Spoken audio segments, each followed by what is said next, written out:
Welcome to the Cult of Comics podcast. I am your host, Tyler Brown. Welcome to the Cult of Comics podcast. I am your host, Tyler Brown. Welcome to Cult of Comics podcast. I am your host, Tyler Brown.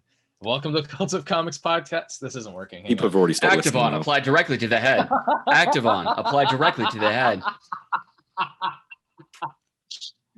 What's that from? I don't know what that is. It's a commercial for Activon, which you apply directly to the head. Oh, right. That's such an old commercial. I Sorry, forgot about I'm that. older than I look. When was that? That was like the 90s? 90s, 80s. 2000s. It was the 70s. Sure, I Something remember like the that, 70s. I remember it fondly. Yeah. Okay, let's actually do the intro. Oh, well, let me restart this shit. Okay. So, give I me a actually had a second. thing that I was doing and then I lost it. Okay, do your countdown again. 5, 4. Welcome to the Cult of Comics podcast. I'm your host, Tyler Brown. The Cult of Comics podcast is the only podcast that you can find where the price of admission is the same cost of the price of submission. Today, I'm joined by my usual co-hosts, Sean Walsh and Josh Craven. How you guys doing? All right. Pubs are No open names. tomorrow. Very excited. No names? We don't do names here. We don't do names here? Should I start giving you guys nicknames? Yes, do it. Okay, well, you're Tiddlywinks, that's obvious. And then Of you course. are... What's it called when you're Witsec, that's your name. Okay. Yeah. Yeah. Totally. So what's my nickname? I'm Team Halvesies. McGee. Fuck you, bald. Halvesies? Oh, because of my hair. No, because you're bisexual.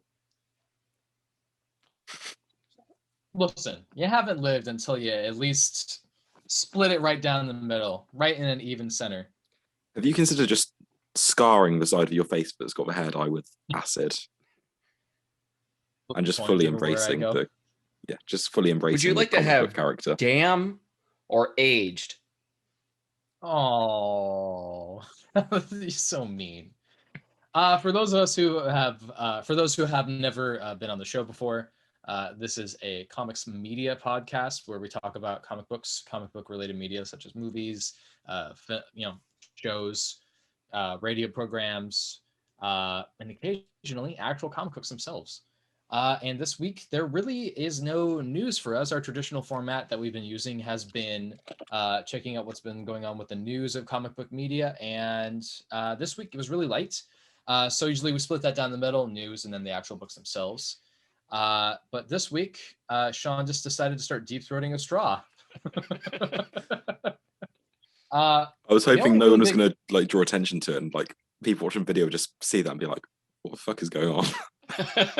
Anybody who knows Sean knows that he has some secret gay thoughts that he's been fighting off for years, much in the same way that Tom Cruise has been.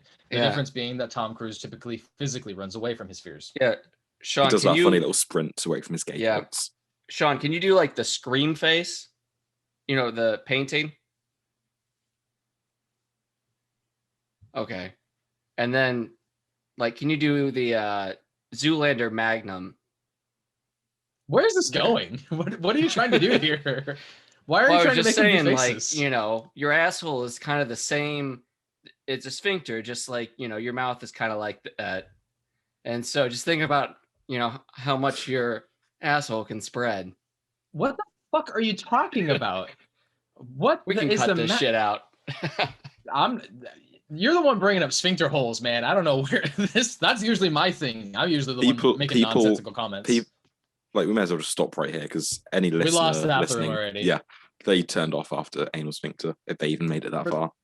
For the two listeners at home, thank you for supporting us. We appreciate your support all day, every day. And I guess the big thing that we should just mention, what is up with your hair now? Usually I'm the one with the crazy hair. You look like you just...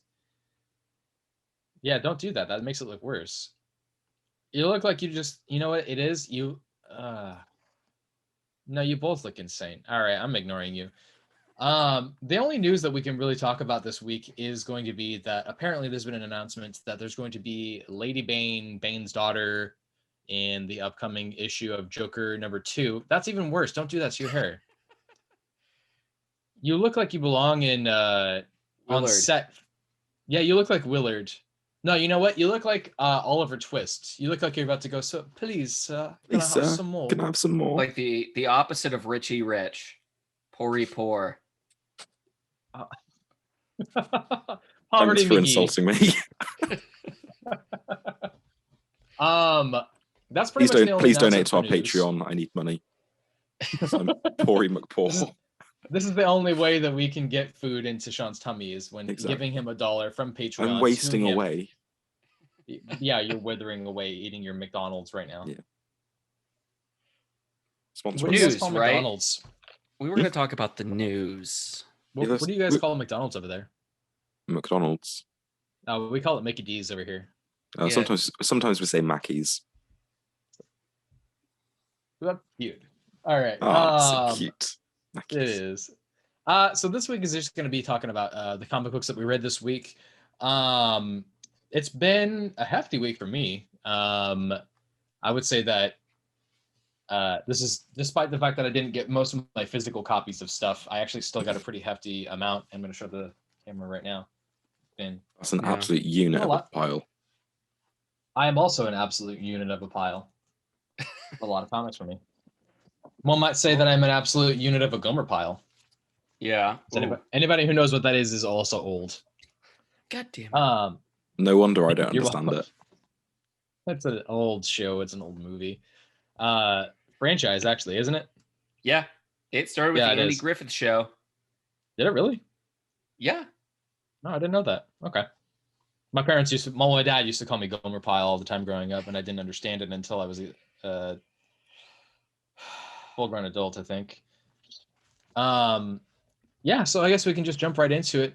This week's been really awesome for comic books. The Awesome. big thing, obviously, for everybody is going to be the fact that Geoff Johns and Gary Franks, with Brad Anderson on colors, Geiger #1 came out, and despite a lot of the controversy that's been going around with the Ray Fisher accusations, we still wanted to pick it up. We're still really big fans of his work, and this reaffirms that this is continuing to be just he's another still piece got of it. which, I mean, I don't know about you guys. I actually was anticipating at least the worst, just because I didn't want to have my expectations up high based on what happened with Three Jokers. I was expecting it to be enjoyable, but maybe a little lackluster. But I think it lived Yeah. up to any hype I had and exceeded my hype. I didn't anticipate it being the way that it. In some ways, it felt very Geoff Johns, based on the way the comic ended. This Yeah. feels kind of like Fallout New Vegas a little bit. Yes, yeah. Yeah. I wasn't too hot on the ending. I've seen this kind of thing before, but the Have you seen it from Geoff Johns? Have you seen it Yeah. in Shazam's Geoff Johns? Yeah. No, I was in on Geoff that- Johns of that- Justice League for theatrical cut. Yeah. That page 2, page 3 spread, I was in. Yeah, no, I agree. I usually am not a fan of when people. This is a spoiler alert, by the way. Going into this show, we are talking about the books that we've read, so we're probably going to spoil some things for you. If you don't care about that, cool. There's a scene where he kills the dog, where one of the neighbors kills the dog, and that is like a really big no point for me in books. I hate that, but I was still not okay with it in this, but it definitely added to the. You don't know if the dog died. He's not He's bleeding. holding it. Well, a He's nuclear holding bomb it went while off. it's going. It's. Did you say we're Yeah. wandering off? I said a nuclear bomb went off. Yeah, Yeah. that is a good point. Anything can change at that point. He basically got, Dr. Manhattan. Yeah, that page Yeah. really did feel like Manhattan, like He's been hanging around Zack Snyder too much. exploding people. So some of the things that I really enjoyed about this, I'm just going to get out of my way for my feels about this, is one, I didn't anticipate the main character being the dad at all. No, me neither. Really? Not at all. When it said 20 years later, I was like, oh, it's going to be his kid. Oh, all right. No, I figured And it was I didn't- him as soon as the guy said, the stories about Tariq Geiger, and they call him Tariq. Oh yeah, they did say that, didn't they? Yeah, I ignored that entirely. I figured maybe he was just You named just after like his... to look at the pretty pictures. Also, how I comic booky is that name? Tariq Geiger. Tariq Geiger. Yeah. Yeah, I have the that's pretty last cool. name And then, Geiger. A little on the Well, nose. I like that about comic books though. I like it when they're named Peter You Parker. can get away with or- it, but yeah. Yeah. Yeah, but Peter Or, Parker isn't really too on the nose because Well, no, but if he was called Peter Spider, then yeah. No, it would be more like Andy Arachnid. Yeah. Something like that. Whereas like someone called Geiger getting radioactive powers. Yeah. Happy Hogan, Pepper Potts. Those None, kind of none, things. none of these are the same. What? It's not- You're He's talking about literally got- alliteration. Yeah, he's literally that's got the same name as his powers. There's two. It'd be like There's Tony. two styles of names. Tony There's two Robot styles of Parts. names. There's It two styles of starts off- names that comes out in comic books, and that's alliteration and on the nose last names, and that's a thing. Yeah. And we start off with a Geiger counter right at the start. Yep. First panel. I love the background storytelling experience of the news. Yeah. I've always loved that. I've loved that since Frank Miller, and this is no exception to that. I actually wish that happened more in comic books. So I was really happy to see that was continuing here. My favorite thing about this book, though, was the sequence where Tariq is staring off into the distance, and you can see the bomb in his glasses. Yeah. That was my favorite thing that I've ever seen. I've never seen that before in a comic book. Oh, yeah. The artwork in this issue was breathtaking.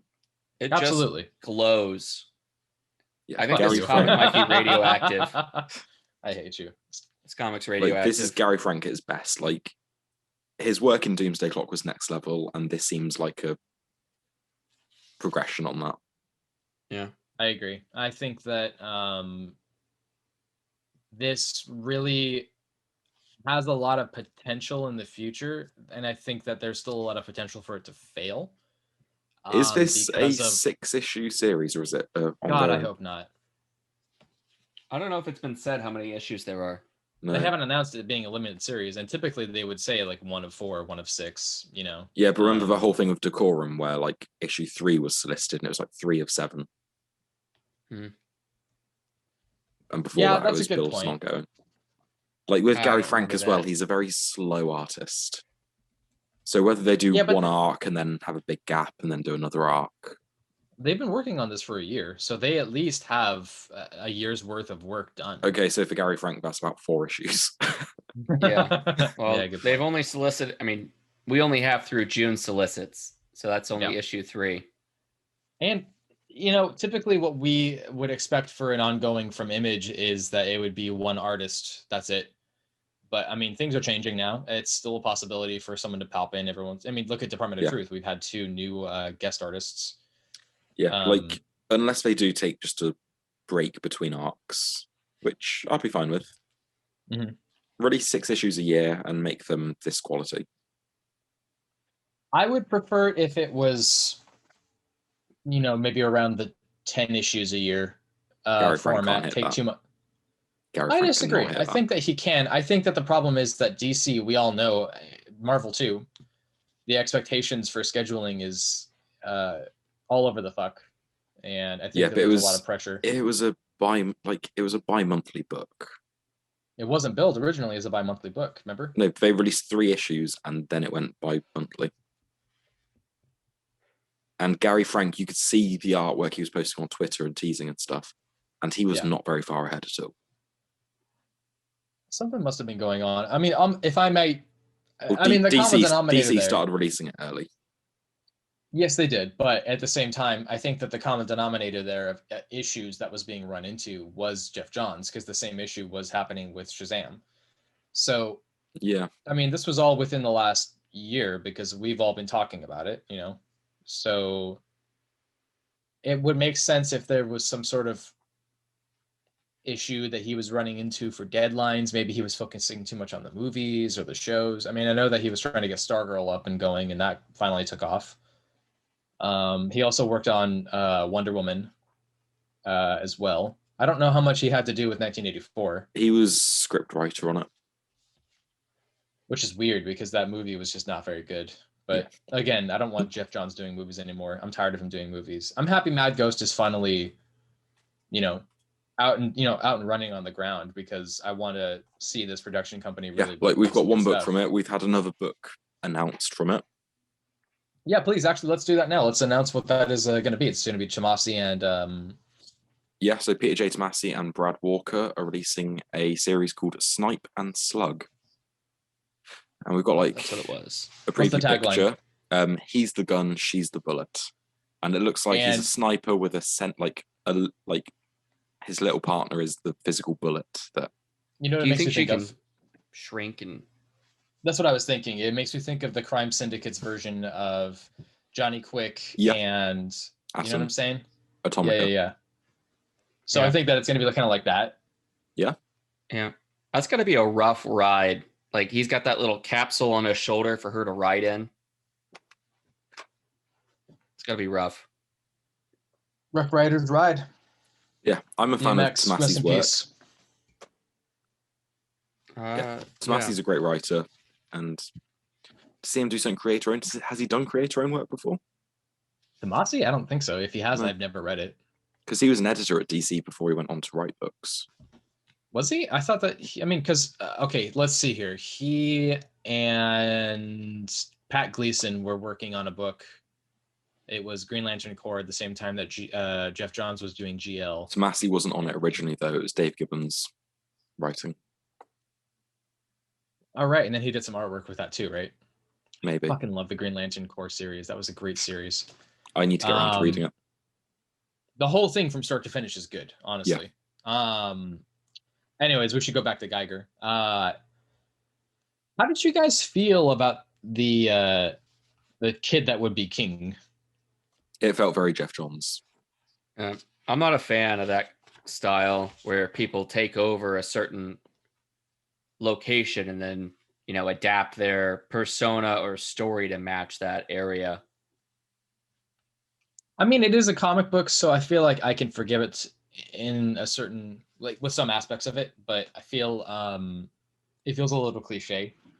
It's still a good book. I'm definitely interested in what's going on. I just definitely... Actually, I say it feels like Geoff Johns. It feels like Fallout. Like in Fallout New Vegas, you had that guy who dressed as Elvis, where he was when his gang space was like the Elvis bar thing. Yeah, but I feel like the weird stuff about the wasteland in Fallout is kind of meant to be ridiculous. There's a whole sequence in Fallout 4 with the alien. Yeah.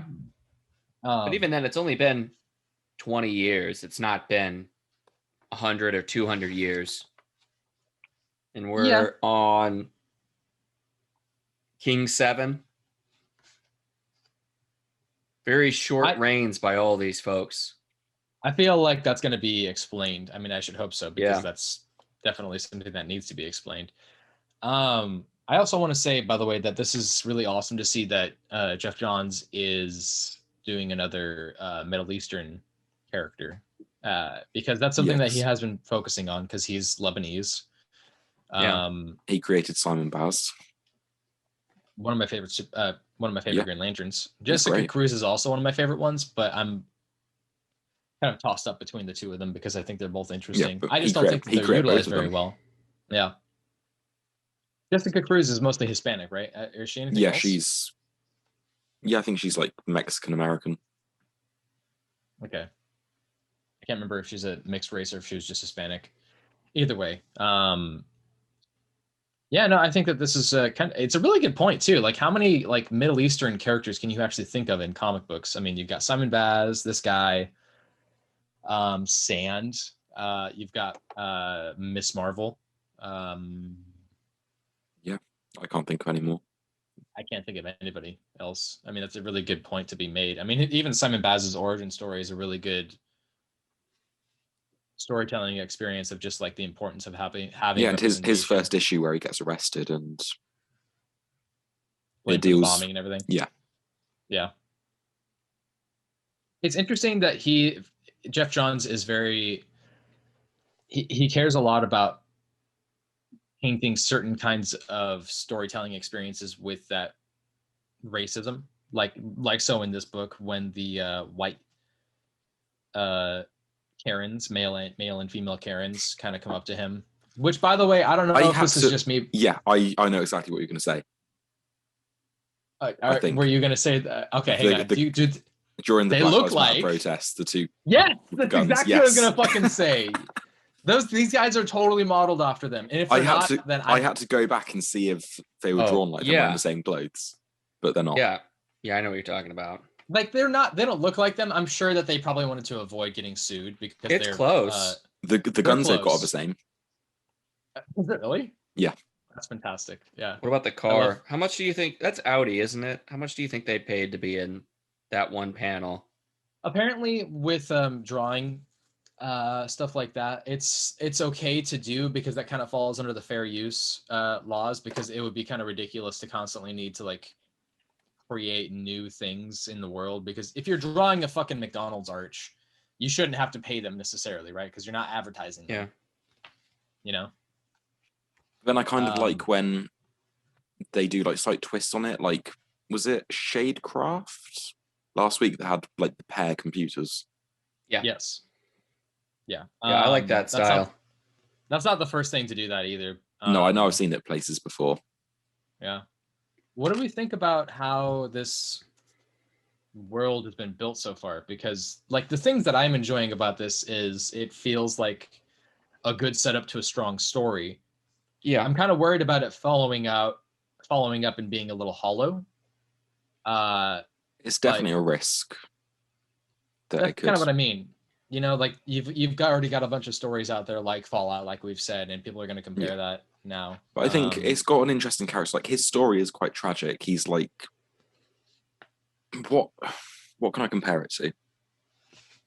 He's standing guard until his family finally leave the vaults.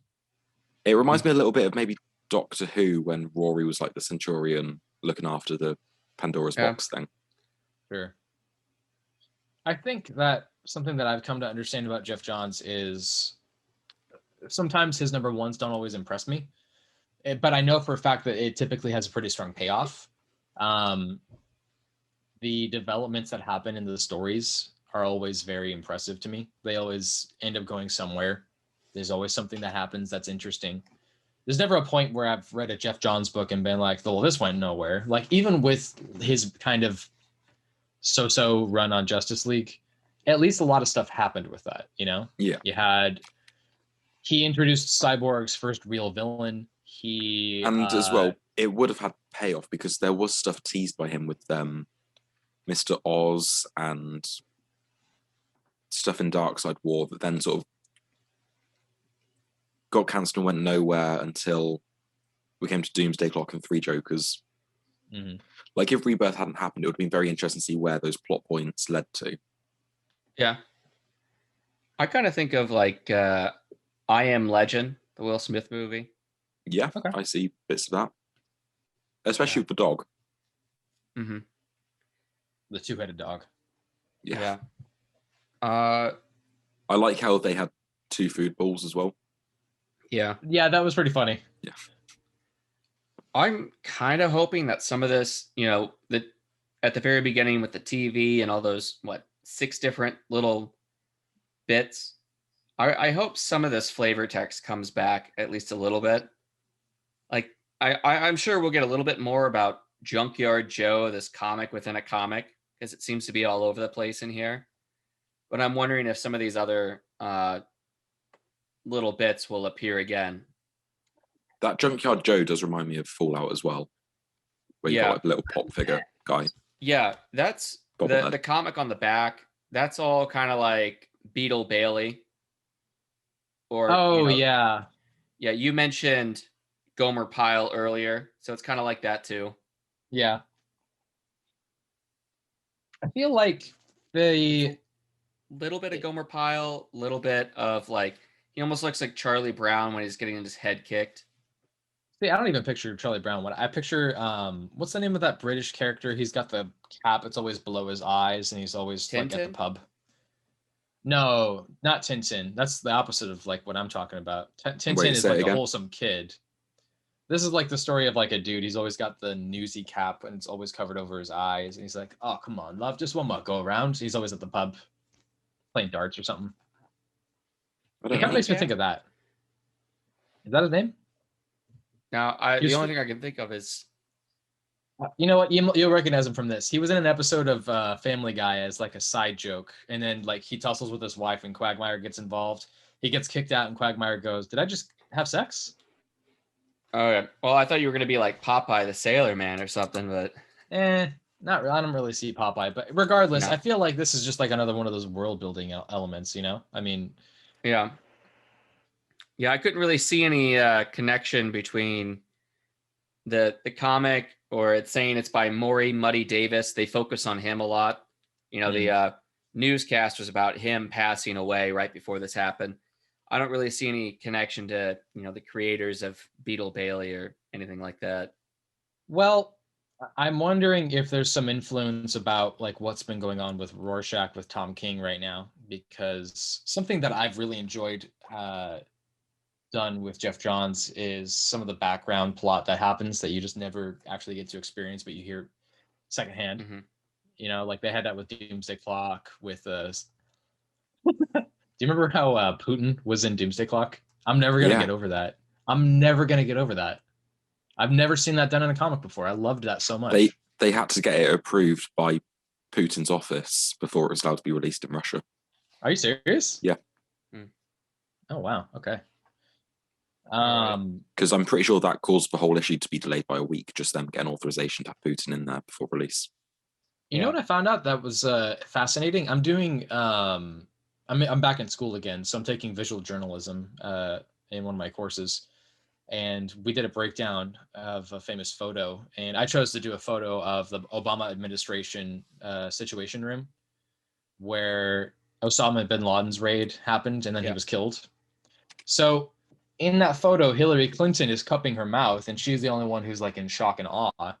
And that she was photoshopped out of that image and then published in other newspapers in the Middle East because of decency laws against women being like shown in public. Huh. How weird is that? Speaking of Putin, he's just changed the law so he can have another 12 years as president. Of course he did, because he's a fucking dictator. One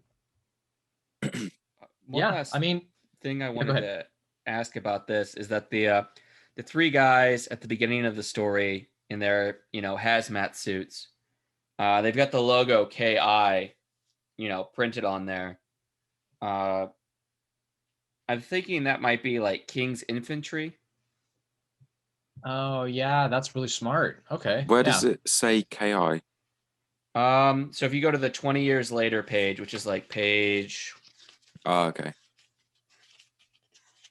Like page 12. Oh, I see. Yeah, sorry. When you said the beginning with the hazmat suits, I thought you meant the prologue thing. Yeah. No, it was 12 pages in. Yeah. Yeah, it could be. Okay. Any other things you guys want to point out? The little page at the end where you've got all the different leaders of the different hotels in Las Vegas, it did just scream Fallout to me. It does. I have no opposition towards this taking place in Nevada and having fun with the kind of Fallout-y themes. I don't really have an issue with that because if you look at Robert Kirkman's Walking Dead, the entire opening, the entire concept is based off of 28 Days Later. It was originally going to be it was originally a Night of the Living Dead adaptation / sequel. Yeah. And then Jim Valentino was like, why don't you do your own thing with it? I think didn't know that. I think I've been a little spoiled by, Hickman. He's got his, diagrams and infographics and things like that. Seems Not like all the time, but yeah. Well, it seems like a simpler version of that.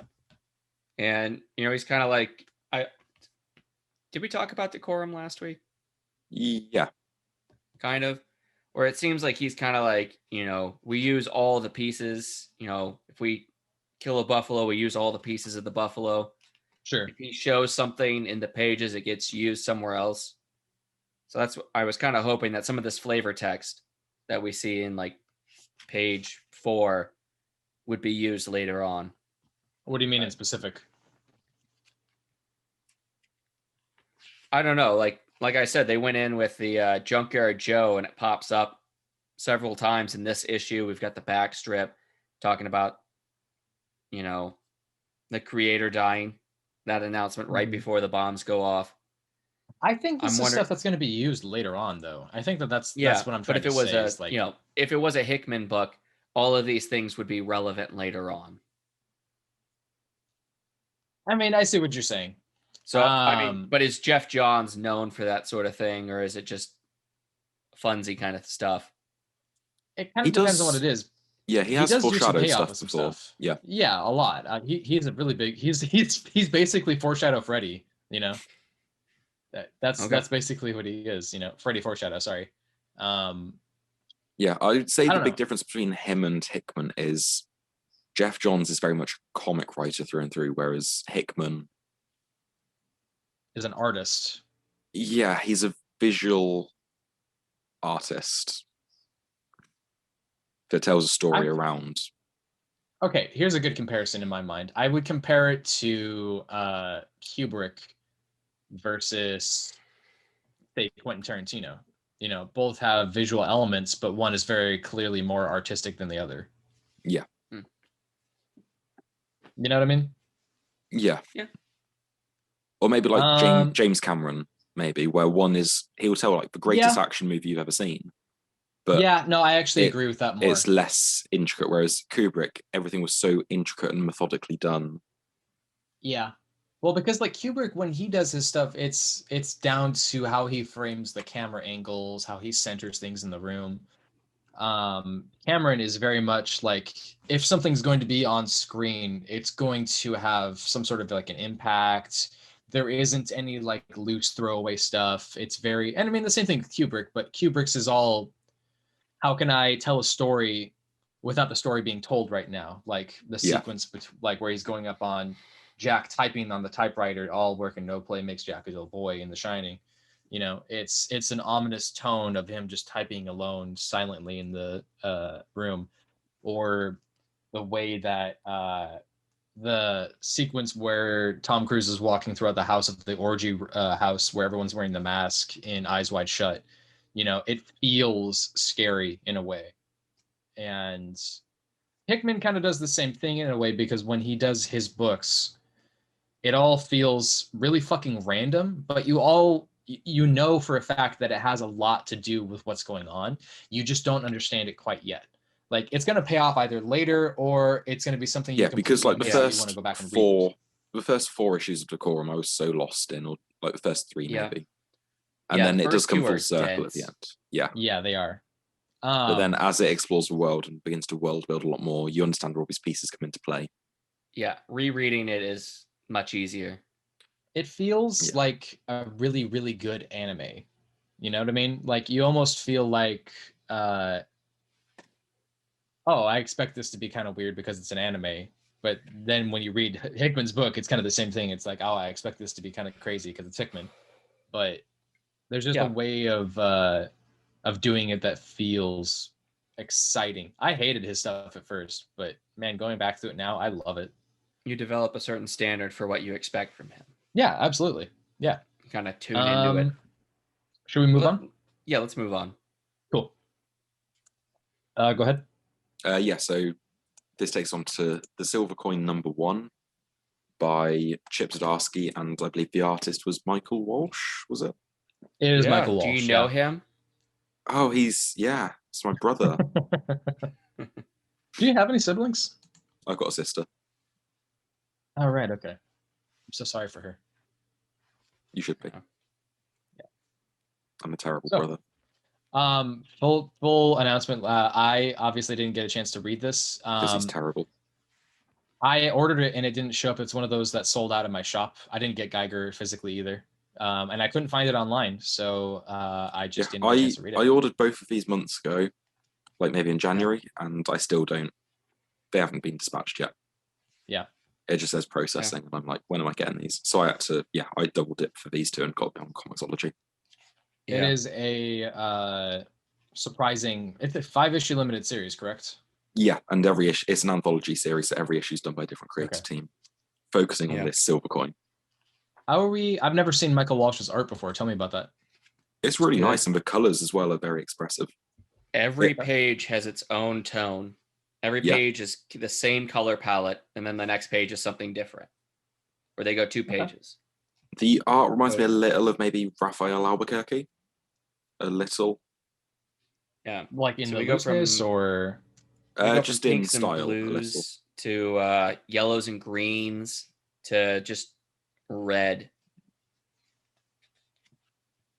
This felt like a Stephen King story. Yeah. It's In a what way? very short story. Yeah, that's part of why I think it feels like a Stephen King story, because the ending just sort of happened. Yeah, it's very self-contained, abrupt ending. I kind of expected a bit more to happen. Yeah, I was reading it and I was really enjoying it, and then like the story just wrapped up so quickly, and I'm like, oh, that kind of left me feeling a bit empty. Yeah. Like it was feel like really that- good, but it was just Yeah. I feel like that guy got gypped. Wasn't it? Oh, He we got a shouldn't raw say that deal. anymore. Gypped? Yeah, apparently Oh. it's a slur.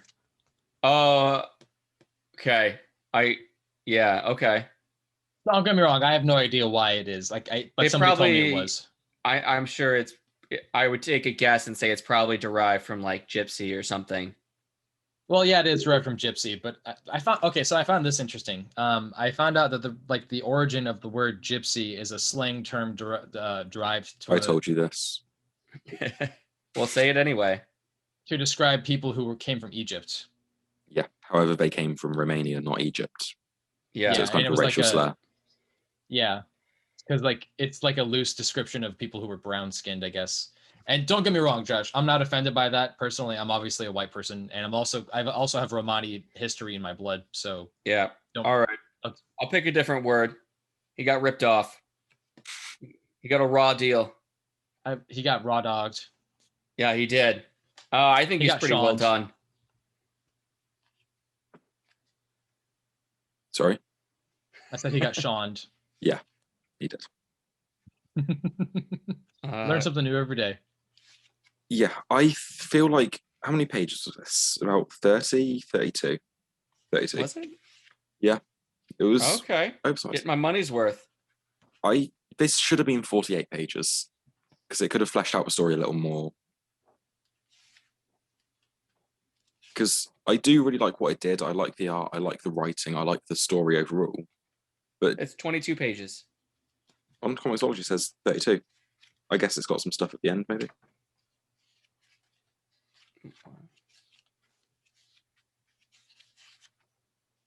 This is great radio. That's okay. Yep, Sean can edit this part out. it's got 8 pages of just ads at the end for Carmen, Okay. Homesick Pilots, Department of Truth, Gideon Fools. Yeah. And, yeah. I've got, I count 11 pages. That's 22. Okay. It should have been longer. It really Yeah. should have been. That's what she said. Don't I drag thought us they down to that were level, Tyler. changing the team each issue, but it says Chip Zdarsky, Michael Walsh. They're Uh, all the ones who are like overseeing it. Because if you look at the top of the next, it's issue, and still Michael Walsh as the but it's artist. written by but Kelly Thompson, Yeah. who she's an artist I've heard a lot of good stuff about, but I don't a writer even I've heard a lot of good stuff about, but I don't think I've read anything by her. I've read her Jessica Jones stuff, and it's really good. I actually really enjoyed her Deadpool stuff of what I've read so far. Yeah, she's a good writer. So I think The next week's At least the the next art issue's style. preview looks really good. it looks like you're watching like a VHS tape. Yeah. Because that's the filter. It looks like it almost looks like you're supposed to have like 3D glasses on, but you Yeah. see the lines going across, so it's more like a VHS tape that's just kind of slightly off sync with the colors. Okay. Yeah, it just looks like Friday the 13th. We should probably talk a little about the story as well, maybe. If Tyler's okay with that. Yeah, I don't mind. That's okay. I'm gonna read it anyways. I don't care. It's not gonna make me love it less. So Yeah. We've got a band that refused to change. their style in 1978. Disco's coming in, rock's going out. They go through some old stuff that this guy's mom left when she left his dad, and they find the coin. He can't, find a pick, so he uses the coin as the guitar pick, and then that's when, they realize that the coin has powers. Takes a little bit of blood, tears up his finger. And then they're set for greatness. They're going to rock out. With the cock out. Get all sorts of adoring fans. But the coin just takes over him and takes over the entire bar they're playing at. Yeah, like everyone's sort of like stuck dancing and they're sort of hypnotized by the music, and like a guy drops a cigarette and the whole club goes up in flames. Yeah. I like these ghoulish faces that they give everybody. Kind of the artwork reminds me of Paul Acecetta. Acecetta. Yeah. I'm not going to get it right, but it does. No, you said it right. Yeah. It reminds me of Outcast, the way they do those faces where you can see the eyes and the mouth when they're all in shadows. All you see are the eyes and the mouth. I will never look back on Outcast with anything but fondness. Yeah. It is kind of like the last few issues of Outcast where they add that on some pages where they add the kind of glowing, the bright whites and the pinks. But it's the music, the coin compels everybody to dance. Like they show this girl in crutches and she basically casts those off and just starts, discoing. Disco. Disco. Yeah. Okay. And then at the end, one of the arson inspectors takes the coin, and maybe we'll see him again in another issue, but it doesn't seem like it relates to the next issue. No, because the next one's 1993. Yeah. So it's 10 years later? 15 years? Yeah. So he has a conversation with his dad around the center of the book. And his dad recognizes the coin and, recognizes it as his mom's coin. So I don't know how she, if this, kind of possessed this guy, I don't know how she's able to, live with it and also walk away from it.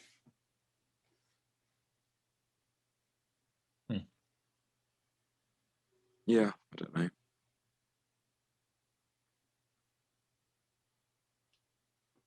Yeah. Maybe we'll get at some point a story in like the 60s with the mother. Yeah.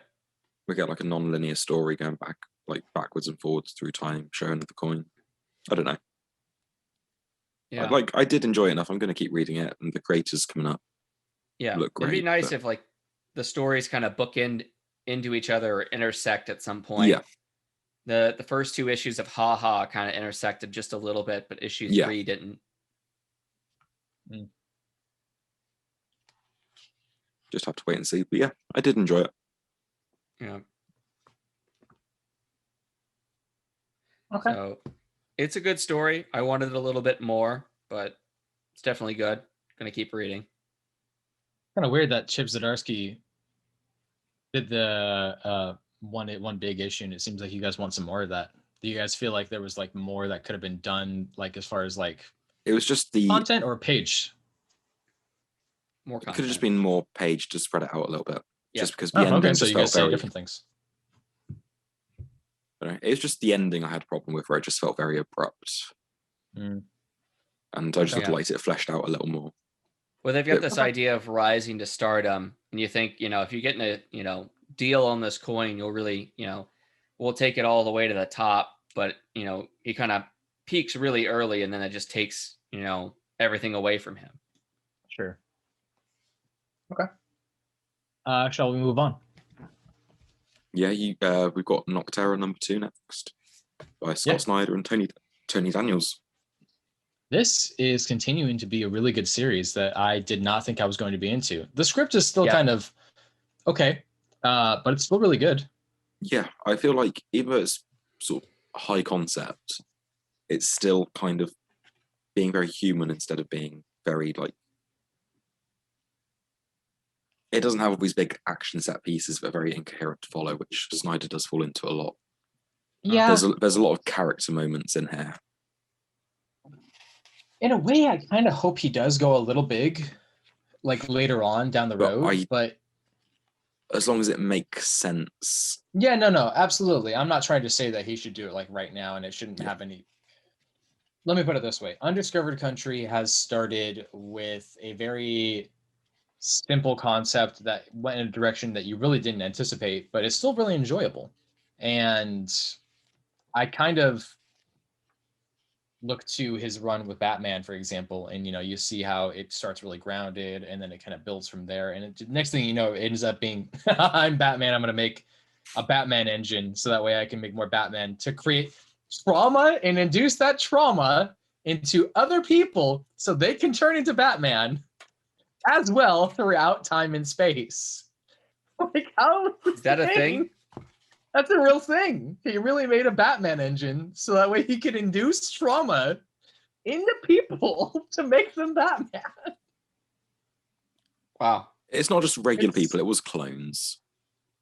No. Okay. That's the future state stuff for him, is the clone stuff. The Batman engine is specifically just inducing trauma. By the end of issue 46, 48, something like that, that was what had happened and what was developed. Like, there was a whole sequence with Yannick Paquette doing Yeah. I remember that. Yeah. It was a whole ass thing, and I remember just being like, "What the fuck is going on?" Yeah. We got 23 anyway, pages. Nocterra. We got 23 pages in this issue, but 2 of them are just black. Yeah, That is hell of a lot of ink wasted there. Yes. that's all. We could have done one generated, page. One page of that. It's meant for impact, and I get it. Yeah. I know.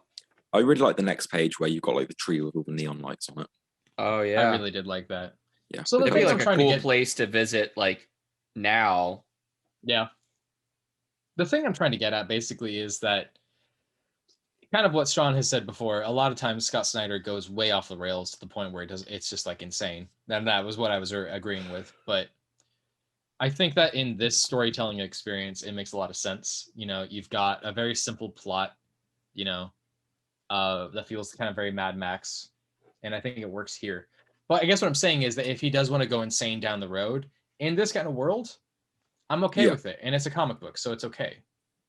But my problem is just when he does like these big incoherent fight scenes that are just impossible to follow. Like, it happened in the most recent issue of Undiscovered Country where you had, I won't say any spoilers for Josh, but like you had the main bad guy sort of become like a big, like, what's what I'm looking giant, for? Basically. Like, yeah, like he became like a big giant monster thing, and like the good guys like did one back or something. Well, I can't remember. So basically what had happened with that, it does make sense considering where they were at location-wise. Like, it does, but it's still just it became very big, punchy, over the top. Like, in a way, I'm kind of happy that they're doing that in Undiscovered Country, though, because I want them to. They have fucking sand sharks that they're riding out in the middle of the desert, and then lobsters, and one guy's got a lobster claw. Like, it's all insane. Like, yeah, true. Fuck it, go off the rails. Let's have some fun. Blacktop Bill is a cool character. That is a really cool character. I am very happy that they didn't make him look really like blackfacey. That could have gone really, really. You know what I mean? Like, they really could have fucked that up. Like, but they really were very careful with that. I also really like that it's done in a way that looks really cool. Like, you look at him leaning against the car, and there's no confusion about his body positioning. There's no confusion about like what like his shape is like. You see his teeth, and it's very clearly like he's just black, like his darkness. That's what he is. He's basically armored. Like, it's his skin. His skin is infused with this stuff. Yeah. And he fell in a vat of radioactive Vanta Black. Yes. Whatever the fuck the rule is. He said that he had like forced himself to go through this series of something or other, right? Yeah, that was in the first issue. Yeah. The first issue and this issue together feel like one complete thing. Like it's both of those together feel like the opening setup for the whole story. I'm probably going to go back and read this when it comes out in trade, just because I want to see what it's like to read it in like a book format. Yeah. Just see what that's going to be like. Because it feels I like like the how real, this. a little bit of the journey has started, but it feels like the real journey is starting now because, you know, the stakes are finally set. Yeah. I like how it's only issue 2 and we've already found out sort of what caused the blackness.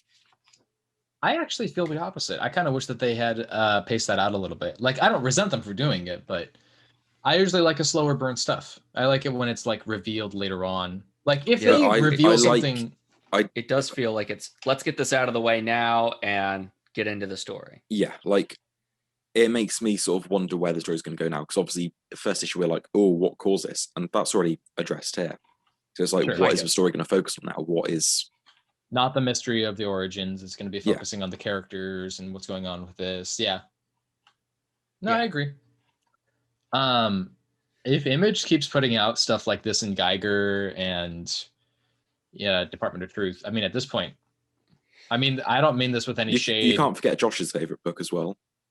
His favorite Image book at the minute, which is Deep Beyond. Fuck yeah. It's not really an Image comic. It's published through Image. Yeah, but it's a different studio producing it. Like it's it's an Italian studio, right? Yeah. Arancia. Yeah. I don't know, man. I feel like, and I'm not saying this to throw shade at Marvel or DC, but I mean, if Image keeps putting out books like this, I mean, I'm definitely going to want to give them more of my money than the big two. Yeah. Anything else? Artwork's great. Oh yeah. No, this is Tony Daniel at his absolute best. I actually usually am not a fan of his work. The art inside is great, but I keep finding the covers lacking. Yeah, he's not a very good slightly cover off. artist. It's very two-dimensional. It seems off. Issue 3, the cover for issue 3 looks a lot better. But it still, looks like somebody that's 30 versus her being 20. Yeah. Kind of strange. Yeah, I feel like his face is where he slightly suffers. A lot of the times it feels like he is only giving one emotion, which is just kind of like pondering, like staring off in the distance, which is unfortunate too, because I mean, these characters are really well designed. They're cool. I like that. I definitely want to team. Yeah, I do too. The 4 of them. Maybe they'll pick some other people up, but they're not like a team of 10. I like the fact that Scott Snyder is doing his thing where he's using lingo and names and little bits of tidbits of information like Sundog, Yeah. Like I feel like that works really well. If it was in any other kind of book, I probably would hate it, but I like this. Okay. Did you read the afterword?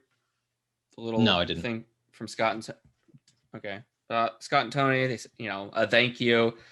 They said, they didn't exactly give a number, but they say, we're going to go down. This is going to consist of many issues. And they say, here's a couple things we're going to explore by the end. From Blacktop Bill's origins to the secret tongue of the human shades. We have so much we can't wait to explore together. Hell yeah. I'm into that. So I guess secret tongue of the human shades. Yeah. I mean, I really need to start reading these afterwards and these letter columns more. I feel like I'm just rushing through, avoiding those because I usually have such a fat stack, but yeah, I should give them more of a chance, especially since you keep getting published in them. Yeah. Did you read the little preview for The Good Asian? No, I actually just want to read the book by itself and just go into reading that. That's it. Oh, okay. So, but you guys are getting that. I'll check. I'm going to pick it up because I feel like there's going to be a story there that's going to be interesting. I like a noir crime story. Yeah. So. Yeah, he just kind of looked like Asian Dick Tracy. I think that was the goal. Yeah. Yeah. Shall we go into Firepower 10? Yeah, I didn't read this book, so you guys take it away. So Firepower 10, written by Robert Kirkman and art by Chris Samnee. I feel like Kirkman is losing me a little bit with the story, but Chris Samnee's artwork in this is still just punch through with that. Yeah, I don't know. I was kind of a little bit it's just not really captivating me like it used to. Like I'm reading these last 3 issues, and I'm kind of just like, yeah, I get it. It's setting up the next thing that's gonna happen, but I guess I just feel like it's rushing a little bit. Yeah. And yes. You agree? Yeah, I was like I was anticipating what you were gonna say, and I was like, it's going too fast. It's rushing. And that's unfortunate too, because it's like, I mean, it's not like Kirkman is known for making shit go really fast. So I'm wondering what's going on here, what decision was being made. But have you read Invincible? Invincible goes at a breakneck speed. I feel like there's portions of it that goes at a breakneck speed, but I feel like at least with Invincible, when there's downtime, it feels like actual downtime, you know? Like this didn't feel like downtime. This is supposed to be a whole bunch of setup to be like, okay, take a breath before the really big fight. And that didn't really feel like it at all. Yeah. You know what I mean? Like when Mark is going into the comic book store to talk about Science Dog and Invincible, it feels like a little bit more downtime.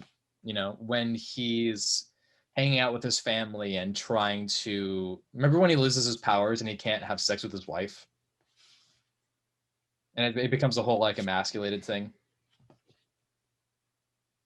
No, I'm forgetting that. The weird thing about their powers is that like because they're superheroes or because they're Viltrumites, they have some sort of like sex god abilities that makes women like orgasm really hard. Actually, just people orgasm really hard. I don't remember. You don't remember that at all? It stood out to me a lot. There's like a whole sequence where he couldn't like make his pleasure his wife because he was emasculated from it. It was really weird. No, I don't remember that. There was a lot of points like that where it was very human, and yeah, okay. The sequences in this book had some humanity. There was a portion where, what's her face is watching as the lovely husband and wife make love. Wings on. Yeah, it was that was hard to read, but it was well done. Got a peeping Tom. Like I get it. I mean, if you had that kind of a relationship with somebody and you had to like live with the knowledge that you can't even say hey hello, like that would be pretty heavy for me as well. And I feel like he's telling a story in a way that's believable, and it doesn't feel like this is what is supposed to happen, you know?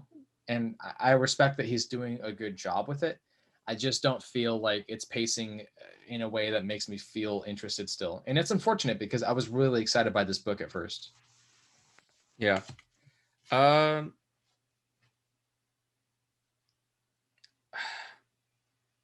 Sorry, I got the wrong term to use. I wanted to. No, it's okay. Go ahead and word vomit at me. Let's just give me your. I wanted to say that.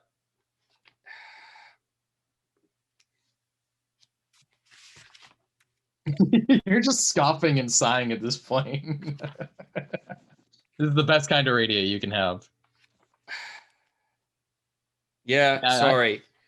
I'm not sure that what is the master's name? Which one? Lei Fun? Lei. Yeah, Lei. What was it? Lei something. Which master are you talking about? The one in the original temples or the one that's been hanging around? Not Chao Feng, but is it Lei Fun or? I think it's Lei Feng. Yeah. So it doesn't seem like he's being entirely honest when he's talking about Chao Feng killing Owen's parents. You get that look. He's like looking from under the brim, a little bit of side eye. That kind of felt to me more like he was trying to. There was supposed to be a point of saying, like, here's how serious this scenario is to me, more than anything else. Oh, right. Sorry, I forgot that he mentions Ling Zan right before. He's kind of like, Yeah. but still, it seems like he's not telling the entire story, like, or why he's telling it now versus, at some point in the past, like, hey, that guy, that's here at the temple, and we all work together and train together. He killed your parents. Yeah. It did Like, seem like such a weird thing to kind of like drop, especially at the moment right there. Yeah. Like, I still feel. Did you know this all along?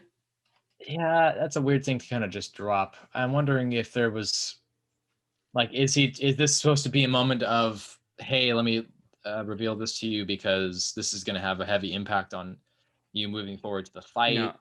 Well, It yeah, just it feels like it's just to motivate him, like, no second thoughts about killing Chao Feng. You need to kill Chao Feng. Remember, you need to kill Chao Feng, kind of thing. Yeah, a little bit. And I feel like what you're saying is that maybe we shouldn't trust him. Yeah, I don't trust that. I definitely think his parents are still alive.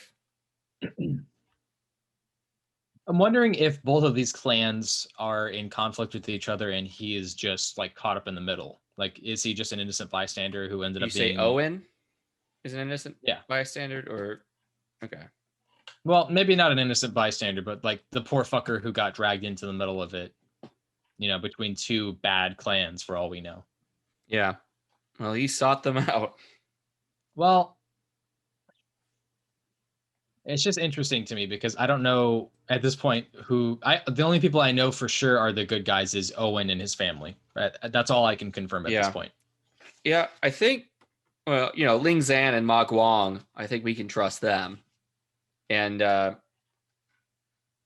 was it Jerry? Whatever the other cop was. Jerry. Yeah. I don't know. Yeah, I don't know. I guess I'm just kind of wondering what the point of like where things are going to go is going to be. You know what I mean? Like I want to feel more engaged with this at this point, and I guess I'm just surprised that I don't feel that way. I don't know. That's a shitty thing to feel. I mean, but Chao Feng doesn't, seem like he's trying to just be an asshole. It seems like he believes that he's doing the right thing. Mm-hmm. Well, they both feel like they're doing the right thing. Like, yeah. When he talks about releasing the dragon, that was the point where I was like, oh, well, maybe this is going to actually reveal. Here's what I want to happen at this point. What I want to happen is the fight's going to be in the next issue. It's going to be what, issue 11? The next 12? 2 issues. The next 2 issues are going to be a fight. So yeah, at this point, because it's issue 10, what I hope happens is that, I mean, just based on this cover alone, I mean, this cover is probably revealing what's going to happen in the next couple of issues. I feel oh yeah, this isn't the end of the issue right here, because that stone structure isn't part of the, he's not in the blimp right there. No, well, this is an issue that they have when they do covers. Sometimes the covers accidentally reveal something that happens, in the future. There was the same thing happened with Undiscovered Country back in issue like 7. They had a cover and you're like, what the fuck is that? It has nothing to do with anything that's going on in the book. And then it gets revealed in issue like 10 and you're like, why the fuck? Why did you even do that? There was no point to that whatsoever. Yeah, the covers of that book especially have been really bad, I feel. Really random, and it doesn't make any sense. Like the decision making. The cover art is fine, but the choice to put them as the cover makes no sense at all. And this is not necessarily one of those situations, but this is definitely revealing that there's going to be some tension going on in the fight moving forward. What I want to happen is I want there to be a fight, then a revelation, maybe someone is lost, but this feels like hopelessness at this point in this cover, and that's not what's going on in this issue. So this is revealing to me what's going to happen next, Yeah. No, there's definitely some fun things to pick up in the RC Coda, where the Robert Kirkman and Chris Samnee talk. They talk about, Street Fighter and Tekken 3, as kind of inspirations. Mm-hmm. The Shadow Clan guys that they meet, the guy that kind of looks like Wolverine, Yeah. Jian. They said that was an early original design for Chinzel. I think his name's Zhang. Jian. J-I.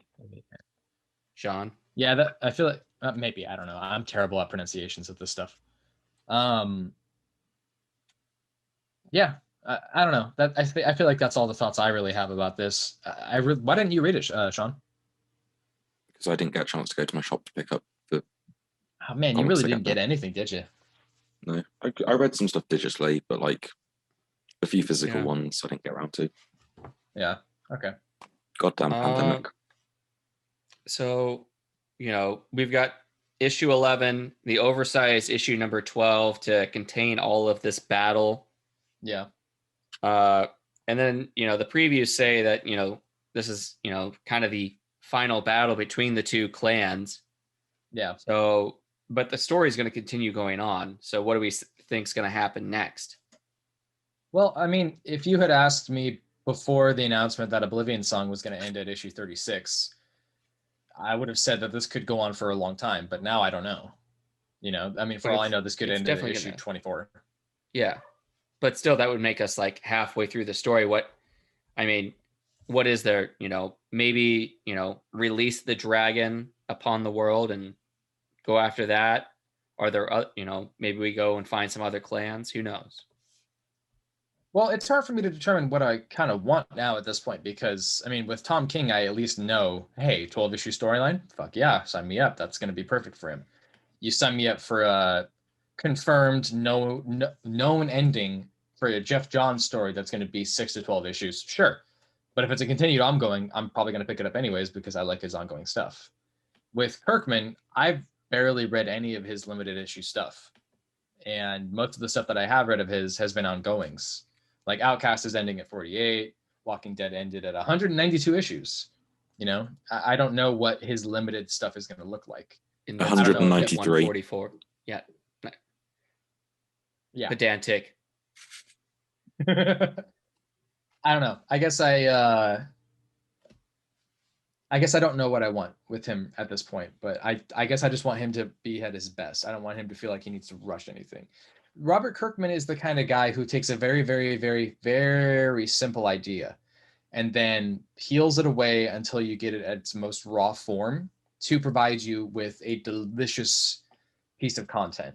And that's what I want. And if you don't do that Robert Kirkman thing where you strip down the characters, you strip down the plot, you provide very simple storytelling devices in a way that's impactful, then it's not Robert Kirkman.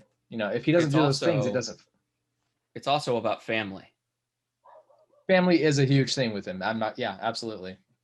I also feel like he's definitely become more positive over the years. He used to be a lot more bitter.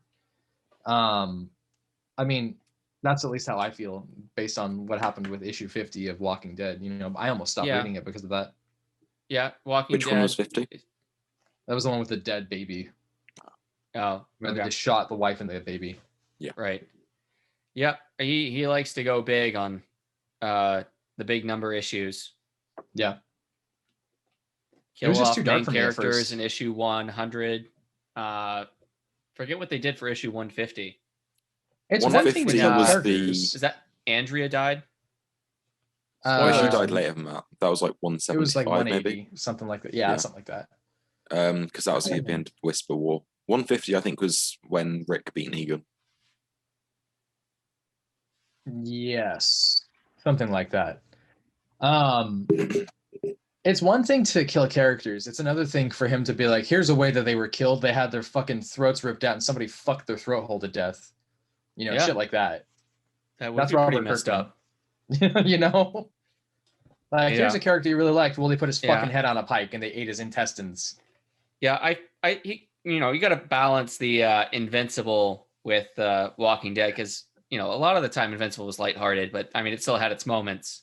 I would not say that Invincible is any way a lighthearted. I read that thing and remember just thinking, being like, "What the fuck, dude? What the fuck is the matter with you?" Yeah, but it's every character just got beaten to a pulp every week. Yeah, but it's different from The Walking Dead. Yeah, it is. Shall we move on? Sure, Yes, yeah. that takes us on to Venom and the King in Black finale. Let's do a review of both of these together. Yeah. Because that way we can kind of just move on. This stuck I the love landing. this. Oh Yeah. yeah. This I told you this in the Discord chat. You know, this could have been a really big flop. I feel like when you build yourself up like that and you build that hill and you don't achieve the goal that you're trying to, like, just the ending in itself, with that last page, you could Yeah. have done absolutely shit on the rest of it, and that page would have compensated for the rest of it. But this was such a fun book that felt like a comic book. Yeah. You know, like an actual event. It felt fun. It was exciting. It wasn't cliche bullshit. It wasn't oh, roll your eyes, gag me with a spoon crap. It was engaging. You felt like every character was loved. There was no sidestepping to get around. There's no plot convenience. It's Everything well thought that out. every character moment, like things that could be classed as Deus Ex, they were already established earlier on in Yes, the exactly. story. Yeah. Absolutely. Absolutely. Nothing came out of the good blue point. and just had that like, oh, but this character can now pull this out of her ass, and And I win. hate when they do that shit. Like this, there was a lot of adding stuff to the Venom universe in a lot of ways, but I don't have an issue with that necessarily because he's been doing that since issue 1. You know, it's not, hey, randomly now he can make a sword. It's not, hey, randomly now he can fly. It's stuff that's been built. You know what I mean? Also, Eddie Brock is worthy. That was pretty cool. I didn't see that coming. Eddie Brock well- is worthy of wielding Mjolnir. It would be more accurate to say that Venom is. because, well, no, but it would be more accurate to say that the reason why he was able to wield both the Silver Surfer's board as well as Mjolnir is because of Captain Universe more than anything else. You know, the God of Light, the end all be all here. But Eddie Brock died, and then what? He came back to life. Captain Universe comes back and resuscitates his body, and So it's like it's like he's a new being. His slate is clean. He has done no wrong, and so he was imbues worthy. him with the power of the a Captain newborn Universe. babies. Yeah, do you think a newborn Worthy? baby could pick up Mjolnir? I think that a newborn baby could pick up Meow Meow. Yeah, If they Meow had Captain Universe stuff. A big reason why I kind of like that Captain Universe stuff is because it's been so long since I saw Captain Universe anything that this was great. I didn't know he I mean- existed until, like, I read the previous issue and I was like, yo, what the fuck is up with this Captain Universe guy? Captain Universe has been around forever. It was a 1980s invention, or maybe 1970s. That it in some ways is really like top tier quality cosmic Marvel, and in other ways it's such a cliche. Like, oh my god, what the fuck is this? Come on! But this was done in a really good way.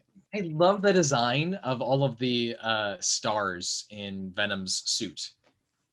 That was such a cool design. I can't wait to read this again in trade format. I'm so happy I picked up variants for this too. This whole series has just consistently been great. Like the first arc into Absolute Carnage, into Venom Island, into Venom Beyond, and then into this. Mm-hmm. I'm really happy that they took a risk with him because, I mean, he said he had a 5-year plan. He's fulfilled his 5-year plan. Here it is. It's been a lot Is that of fun. 5 years? That's 3 years. Has it really been 3 years? 36 Oh, you know what? I'm issues. sorry. I'm thinking of when he said he had a 5-year plan for Batman. I'm sorry. That was my mistake. Yeah. We still haven't had resolution of him. He said he was planning on telling the story of how the symbiote first arrived on Galactus' ship. Yeah, there was going to be some sort of a tie-in with the Doctor Doom stuff too. Ooh, Galactus but that's- Venom. So I think that Symbiote to spread over him. So there's going to be a couple things coming up with this. After this, there's going to be one issue left of his Venom story arc, Yeah. which is issue 35/200. And then it's going to be a lead into, what's it called? Extreme Carnage? Yes, written by Philip Kennedy Johnson. Which I'm very pumped about. He's only doing the one shot on that, right? With Lionel Francis Yu. As of what's been confirmed so far, but he could be doing Sure. the series spinning out of it. And do you know what that series is focusing on? Hmm. It is a Flash Thompson Agent Anti-Venom book. Ooh, interesting. Ooh. Okay. Which, by the way, if you didn't know, Flash Thompson is back, baby. Yeah, that's right. It's an interesting little thing that they did. They used one of the Venom dragons to basically get empowered with his codex and then find his old body and then collapse into it. Next thing you know, boom, there he is. What is it with Peter Parker's bullies becoming Venom? Peter Parker's an easy target and he deserves to be spanked. I'd bully him if I was in school with him. Venom likes to throw it in Peter Parker's face. He's gonna Peter put some Parker- dirt in his eye. It's basically like, whatever. My favorite joke that I've seen online is, you remember when I made that comment about how somebody said that Marvel was nothing but military propaganda? Yeah. One of my favorite comments that I saw was a picture of a group of military men saluting, and the caption was, "Me and the boys after hearing Flash Thompson call Peter Parker Penis Parker."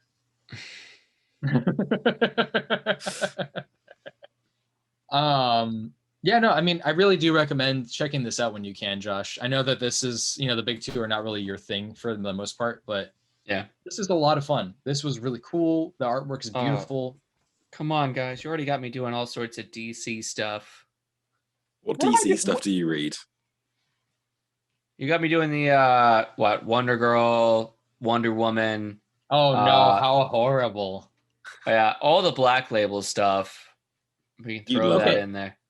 The fact that you don't want to read anybody who I doesn't do want to wanna read the Black Label. That's like, what I'm oh, but I'm already- saying. But you're making me read more. It's just more on top of it.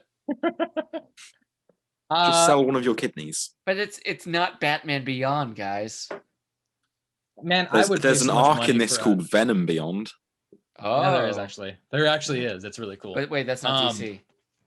No, it's not. There should be a good Black Label Batman Beyond story. That would be so cool. Yeah. Let's have a Yeah. Black Label book with a different character for once. Every single Black Label book that sounds like Batman. Another subtitle. Batman. But Yeah, what and a if Batman plus? Like the one that was announced most recently, it's like Batman Reptile or Reptilian. I know. And it's a cool creative team, but it's like, can we get some non-Batman stories for a change? What about Yeah, Superman Reptilian? Dude, the Superman Year One stuff was weird.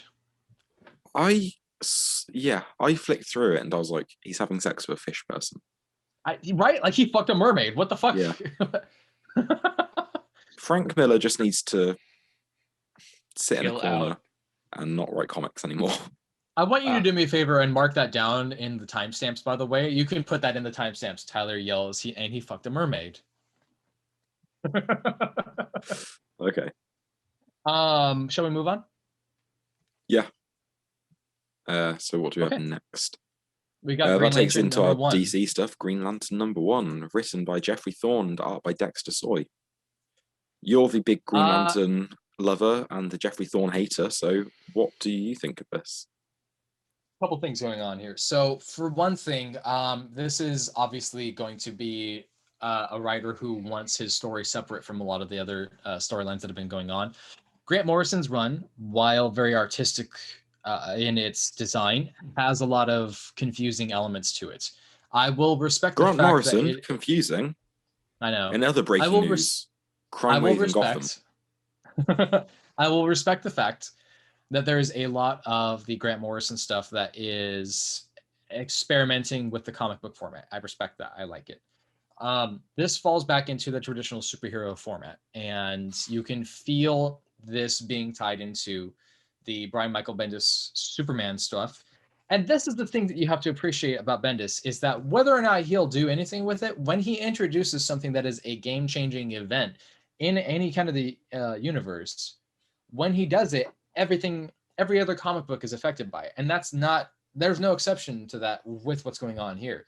Since John Kent has introduced the United Planets, the Federation of Planets, whatever it is, the meeting that happens here on Oa to introduce Oa to the Federation of Planets, the United Planets, is a part of that. And there's an interesting development that goes along here, where even the Sinestro Corps shows up and tries to pass democracy to make sure that the Guardians don't participate in this democratic organization, which is not unlike the United Nations. There's protests. There's an act of terrorism, and in a lot of ways, politics aside, I mean, it's an engaging story. I feel like the introduction that we had to Geoffrey Thorne's stuff with the future state was really, really bad. And this the was interesting thing good. about that is he said he pitched a future state story before he was offered a Green Lantern book. He went to them and was like, I've got this cool John Stewart story to tell in the future. And then they're like, oh, we're doing this future state thing, we'll tie that in. So it was like the future state one, which was really, really bland, was something he planned and went into pitch. Mm-hmm. As opposed to just, oh, you're doing Green Lantern, you do this. And just... Yeah, it doesn't make any sense. And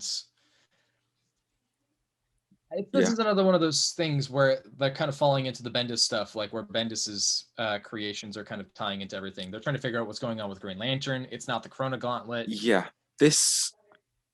my biggest complaint with this issue is the fact that I don't understand why Teen Lantern is here.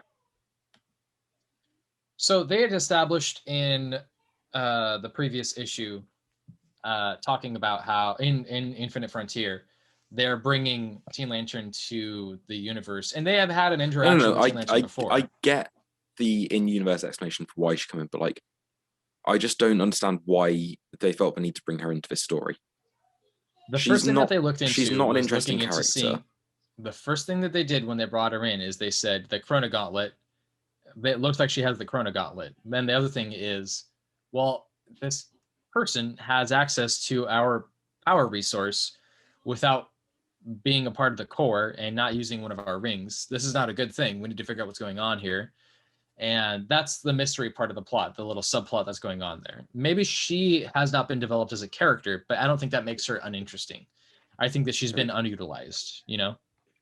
Also, she is Brazilian, correct? Yeah. Why is she speaking Spanish? There are people who speak Spanish in Brazil. Okay. I mean, it's not all just... It's typically a Portuguese-speaking country. Yeah, it is. It's the most dominant language, but there is a Brazilian... okay. A Brazilian Spanish that's there. Okay. Just thought I'd check, because that threw me off. I was like, she's not Spanish. That was a weird choice on their end. I kind of get it, but at the same time, it's interesting that they just didn't make her speak Portuguese. Yeah, I assumed the writer was just like, oh, she's South American, Spanish it is. Loads of Google Translate. God, I really hope that it wasn't just that lazy of a development. Dexter Soy's art is gorgeous. Yeah. I like the Kryptonian style robes the Lanterns are wearing. I agree. I liked that a lot. Also, this issue features every Earth Lantern. Yes. Is Kyle Rayner in this? I'll be back in just a minute. Keep going. Okay. He shows up, when Hal's doing his little flyby of where the other Lanterns are. Rayner shows up there. See, this is the issue that I have with Robert Venditti's run, is that he took away one of the coolest things about Kyle Rayner. The White Lantern. I don't understand why he needed to do that whatsoever. There was no point to that. Also, Robert Venditti did a whole bunch of unnecessary changes that really ended up not going anywhere. That's the reason why I'm not that big of a fan of his run. Yeah, his run was a lot of fun to read, but there were problems in there. It wasn't perfect. It wasn't Geoff Johns, but I still enjoyed reading it. It was still a fun comic to read. I think that him fighting Zod was fun. The core fighting Zod was fun, but I mean, that's about the extent of how much I enjoyed it, really. It was better than his New 52 stuff. I actually preferred his New 52 stuff towards the end rather than the Hal and Pal stuff. Okay. I mean, I'm kind of... I don't need Hal Jordan to be at the front and center for any Green Lantern book, but I'm definitely interested to see what a confirmed Hal Jordan hater is going to write for the Green Lantern Corps stuff. Yeah, you know? but I like how he's not treating Hal like shit. He's not like he showed up in this issue. He had a role, and yeah. no, but like I wasn't expecting him to show up. But like the fact that he made a point of bringing in every Earth Lantern to some extent. I'm really not a fan of the cover. I prefer the cover over the actual interior art. It's just looks very childish. It looks like a Bendis Wonder Comics Green Lantern book. I think that you just think that way about Bernard Chang. No, because he did the cover for issue 2, and issue 2's got a completely different tone to it. It's like them stood looking into an open grave. Oh yeah, you're right. I remember that. Okay. And it's very drastically different tones on the cover. And like I really do like Bernard Chang's art. Did he do Teen Titans at the beginning of Rebirth? No, he did Batman Beyond. Yeah. Yeah, he did Teen Titans at some point. He also did Green Lantern at some point, Green Lantern Corps in specific, sorry. You know what's interesting is issue 2's art was originally being solicited as issue number 1. So they probably realized like they needed to make a change or something, but maybe. Weird. Yeah. Like I'm gonna check out issue 2 at least. It definitely looks like they're actually going to include Sojourner Truth from Far Sector. Yeah. Well, she showed up in the Future State Hal Jordan story, didn't she? Yeah, she did with the Brian Hitch artwork, I think. And I actually really liked how Brian Hitch drew her. But I'm really just confused about why she even is showing up at all, because it seemed to me like Far Sector takes place in the distant future. So I'm confused about why she's even showing up now. No, I think they establish Far Sector's present day because she was like a former Marine. Okay, but now how many fucking Human Lanterns are there? Too many. There's like 10. Yeah. It's a lot now. But she's not she's not a normal lantern though, is she? None of them are normal lanterns by any standard. By everyone else's standard, they're like, he's the best lantern. She's the best lantern. Yeah, but her ring was like created by the people on the planet she's from as like a faux Green Lantern ring. Okay, yeah, but like Hal Jordan's ring was made of compressed will energy that's separate from that power entity source, as established in the Robert Venditti run. I mean, if we want to fucking get into it, that's the most Hal Jordan thing ever. His ring is made of Simon Baz's ring was remember there was a separation between Sinestro. Like that's what I'm saying. Like it's all fucking convoluted stuff now. I just don't want it to get like X-Men where it all just makes no sense. That's what I want to believe. Yeah. Oh. It is impenetrable to get into X-Men comics. You can't fucking just hop in. You have to like understand the fucking crazy nonsense that happens in it. There's no starting point in X-Men comics where you can just be like, okay. I jumped in with Hoxpox and I was very confused. Everyone's like, huh? Somebody tried telling me that you can go into it not knowing anything about X-Men, and I'm like, you're fucking insane if you think that. Like, I did it, and like, I could understand enough to follow the story, but like, it's very dense. Don't get me wrong. Issue 2 of Powers, or maybe it was House of X, is one of the best comics I've ever read. The Moira McTaggart one. Yes, absolutely. I think that was one of the best things I've ever read. Yeah. Ever. Yeah. But holy shit. There was so much stuff that even I was unaware of that I was like, oh, fuck, right. This is a thing in the Chris Claremont run that I just never got into for some reason. That issue was phenomenal. Like when I bought the trade, the guy at my shop was like, when you get to that issue, you're in for a treat. And I was like, I can't wait. So fucking good. It's one of the best things I've ever read.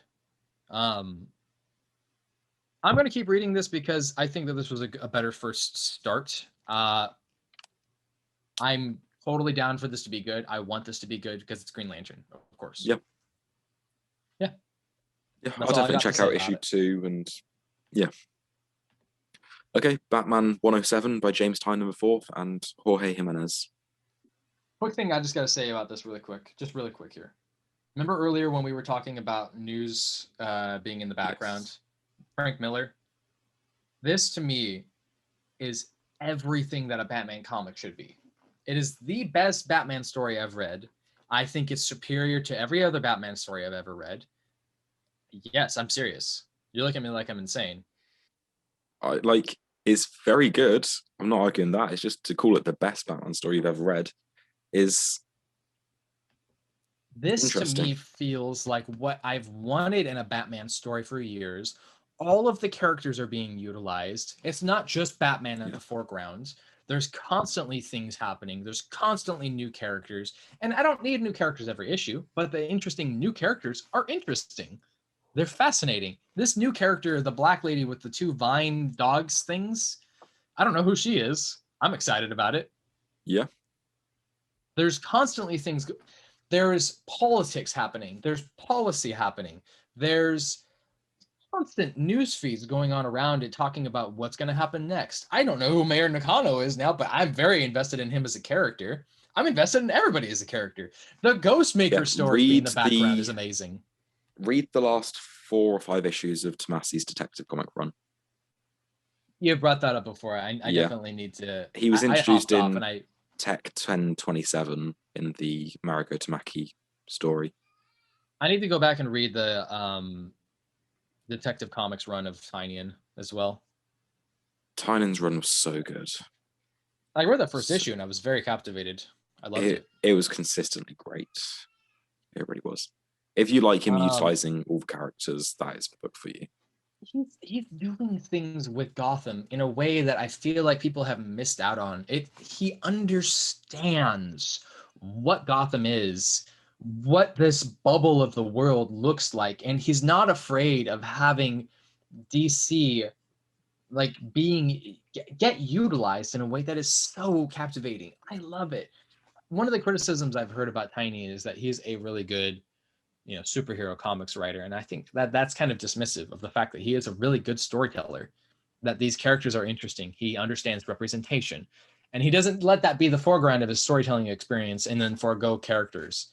I mean, this back sequence with Ghostmaker being bi, I was just like, okay, yeah, well, all right, on, which of course I'm okay with. I thought that was just cool as fuck. Like, even down to just Barbara Gordon messaging Batman in his ear and everything. God, I love that so much. I love this so much. I really, really do. And every time I think about like, well, if I need to give up a book, I'm always like, no, maybe I should give up Batman. And then I pick up one of these and I'm like, I cannot give this up. This is so good. I cannot. It's so good. Yeah, this series is really good. And I loved at the end, Matches Malone comes back. Oh my God, that was so good. Wow. Did you ever? Yeah. Did you ever read the Matches Malone story with Brian K. Vaughan? He did a short, like 4-issue series run on Batman, where it's like, is Matches Malone a real person? Did Bruce steal somebody else's identity? Is Bruce going a little insane with this identity that he created for himself? It's a whole fucking just fantastic BKB story. Okay. This is the first time that also can we talk about the fact that Matches Malone looks the way that he does? He's just in Jim Gordon cosplay. Millennial looking fucker. He's got shitty neck tattoos. He's got weird like decorations around his forehead and shit. This is, what he's done? Tynion has made Gotham into a Gotham goth utopia that is kind of like cyberpunky, and I kind of like it. Yeah. I kind of fucking like it, man. Wait, what was I like it. What was the name of the guy that got kind of blown up at Arkham? Lost an arm and a leg. One? Oh, recently. The Peacemaker one. I can't remember what his real name was. He had the red hair. He was the guy running around Arkham right before. Shit, I don't remember. Yeah, I don't remember his name. John? I thought it started with an M, because you guys were saying Matches Malone. No, Matches Malone's like Bruce's criminal identity that he uses when he goes undercover. Yeah. I feel like his name started with an M or something. But did that guy not come back? Not yet. I thought he was dead. He's Peacemaker in Future State. Huh. So he'll be back at some point. Okay. Yeah, no, this is, like I said, this is one of my favorite things I've ever read. I fucking love this. I hated Punchline at first, but holy shit, I am digging on her. And she hasn't been utilized quite yet right here. But, oh, you know what? I do have one criticism. Oh, The his letterer- name is Mahoney. Oh, Mahoney. Okay. Okay. That's why, yeah, yeah. yeah. I really don't like the letterer in this issue at all. Letterer. It's fine. I think it's weak letter. I think it's weak word balloon placement. I think the cursing, the curse words being censored out with bats is, Yeah, I noticed that. A little weird. don't like it. I think that if you wanted to, if it was me, I would have it be bat symbol, cat symbol, bird symbol, at symbol. Like I would, if you're gonna do it, do it. Okay. Clown symbol, exclamation point, diamond. Have some fun.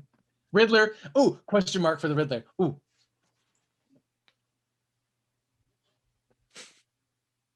I just don't like weak censoring. If you're gonna do it, and plus, I don't really understand why they do censoring in these books anyways. If you just write the title on it, like you don't need to do that.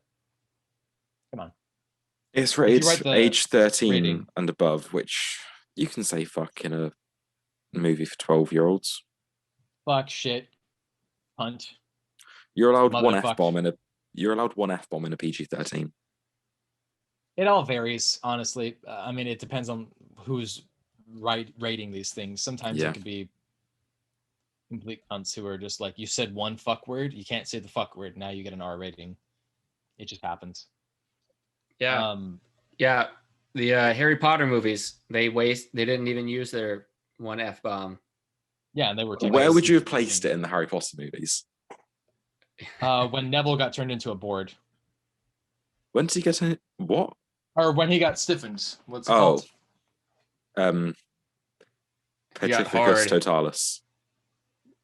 Why do you know that? Because I'm English. We're taught it in school. Yeah. Okay, fair enough. We have Defense Against the Dark Arts. I'm just saying, if you said stupefying, he's like, fuck. That would have been the one time. That's it. Yeah. Yep. Yeah, okay. That's about all I got to say about it. I'm really fucking in love with it at this Yeah. point. Jimenez's art is great. Ah, God, he's perfect for this. He's an artist that I've been following his work since about 2016 when he did issue 4 of Superman by Tomasi. Sure. That was the first time I saw his work, and then he was in Super Sons when he did some Justice League, and he's done a few bits here and there. Some Justice League. He did almost all of Justice League. True. But what about Jim Chung, the main credited artist? He was only issue 1. He did issue 1 and 8, I want to say. He did the Martian Manhunter origin story. I think he only did the cover for that, didn't he? No, he definitely did interiors for an issue around then. No, weird. He Okay. did issue 7, which is when the moon came back or something.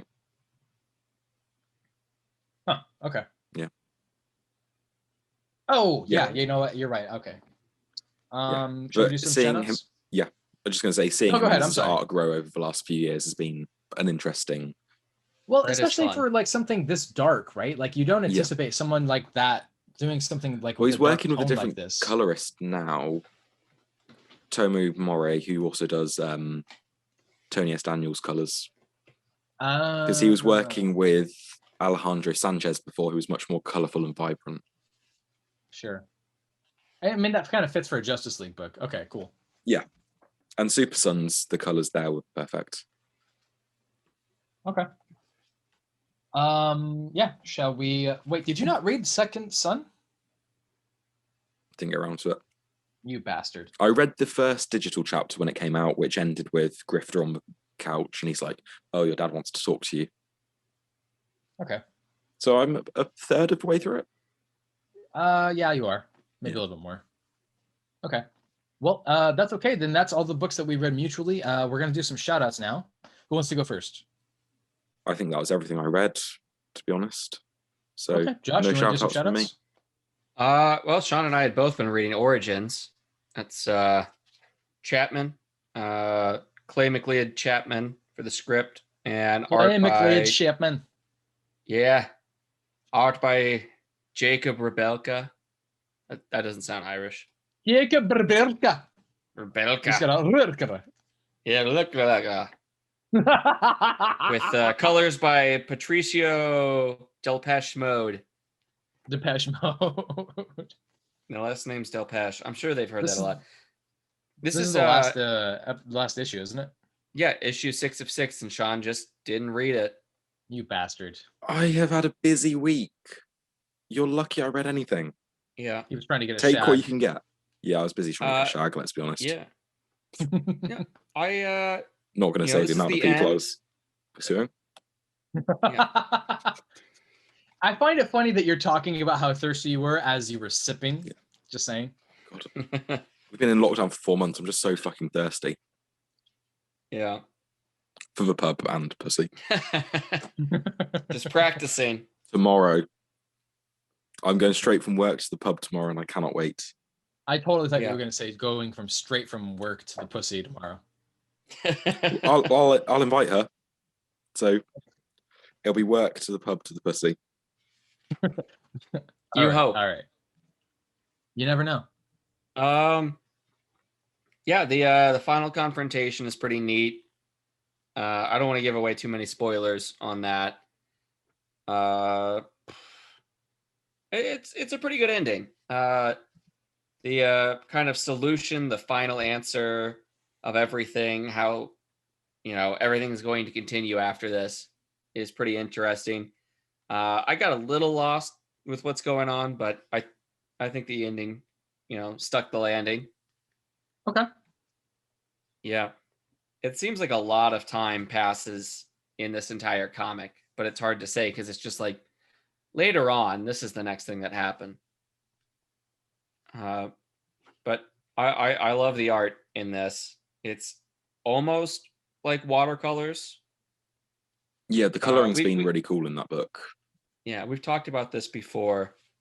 The virus, has its own kind of art aesthetic, but all the people, the robots, the backgrounds, everything else is kind of like watercolor. Yeah. I'll keep it short for that one. Yeah. Yeah, I will. Definitely a good I'll series. try and read 6 it by issues. next week. Yeah. Definitely worth, I'd say, picking up the trade. Did it end on a cliffhanger, or is it going to be 6 issues? Okay. It's just 6 issues, 6 of 6. I think that's the last end. The last couple of 6-issue things I've read, it ends with like to be continued in volume 2 coming summer 2021. Yeah. No, it says the end. Okay, that's good. A nice self-contained thing. Yeah, it's very good. Like they got the Statue of Liberty on the back, kind of Planet You blew of it the up, Apes style. you bastards! We've been on Earth all along. Oh wait, no, we knew that. You fools! That's I've got 2 other things that I want to rant about, but Tyler, if you've got some other things you've read, let's do that first. Sure. Yeah. I read The Next Batman, Second Son, written by John Ridley, which is a continuation of The Next Batman from Future State. I gotta say, I was pleasantly surprised by the storytelling device that was used in this and the storytelling experience, but the art left me a little bit wanting. I feel like if you had given me the cover artist for the interiors, I would have enjoyed it a lot more. It's frustrating for me because I feel like these are interesting characters and interesting people, and I kind of feel like they pass it off like this is such a what the hell ever series of events and characters, and I just don't think that's very fair because I'm actually more captivated by these characters than I think the publisher would expect, and I would like to see some more of this. Spar Sector, issue 11 of 12, N.K. Jemisin and Jamal Campbell. This was one of the more confusing issues that I read, to be honest with you, but it still follows along one of the coolest Green Lantern stories that I've ever seen or read. The cover is strange because as cool as it is, and as appealing as it is to me, it doesn't necessarily depict what's going on inside. You can kind of see that she's throwing a Molotov cocktail that she's made up with her willpower, as well as wearing a bandana. But she's not wearing, you're not like front facing with the bandana. I feel like choice to make her face down her opposition was kind of weird. I feel like you could have made her face the audience and then do that, and it still would have been captivating. But their choice. It was an interesting choice. This is a young animal imprint, so they can get away with doing whatever they want. This is a 17 and up book. They say Imprint. Fuck. Yeah. Like this is the only book from said imprint at this time. They are using drugs. There's a lot of sex. The main character is bisexual. I'm fucking into it. I think that there is. I wish that more Green Lantern stories were like this. It's a mystery. It's got some noir elements to it. It's fun. It's a big, heavy sci-fi. What the fuck's happening?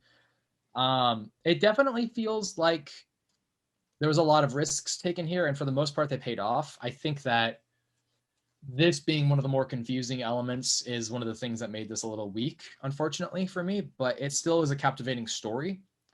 I'm very interested to see how this is going to pay off with the final issue.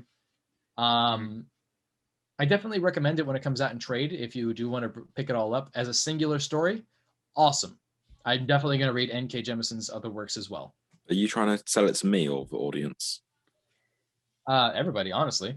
Okay. Yeah, because I've read like up to issue 10, I think, or maybe 9. Okay. Yeah, so I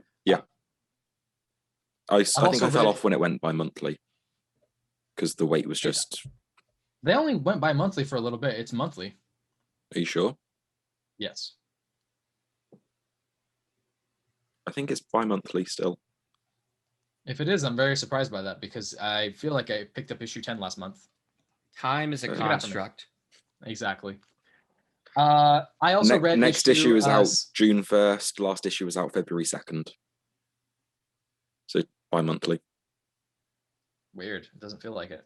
All right. I have also read issue 63 of Amazing Spider-Man. This is actually picking up pretty interesting.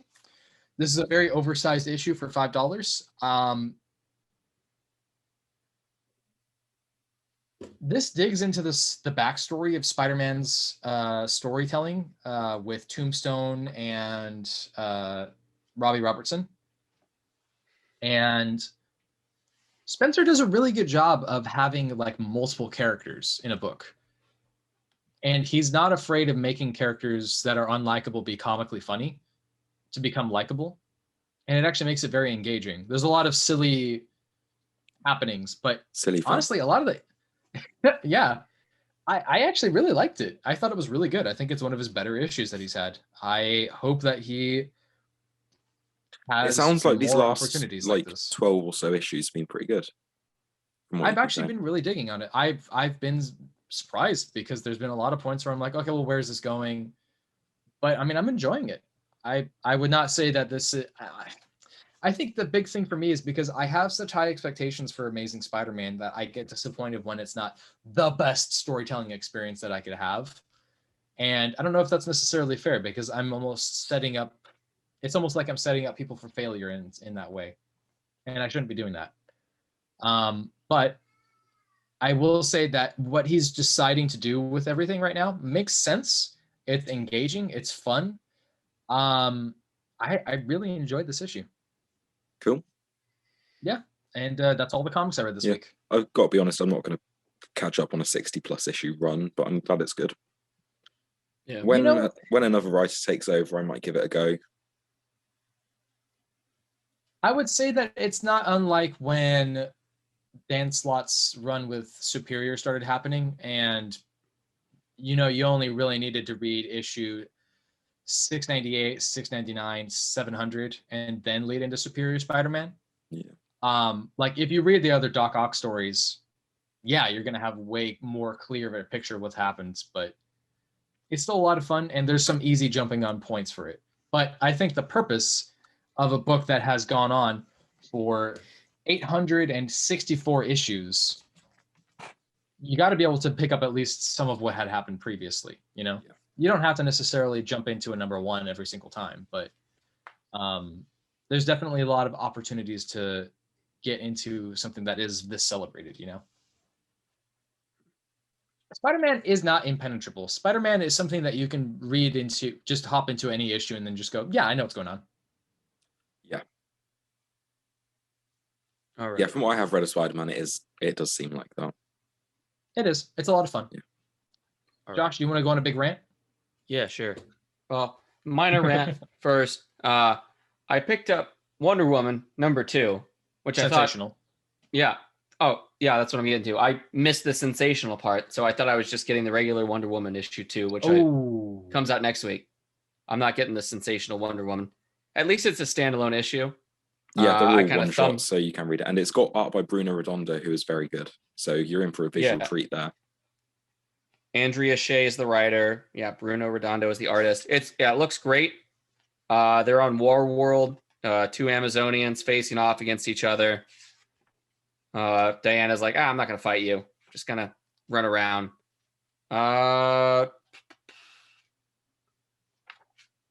Fights. Fights.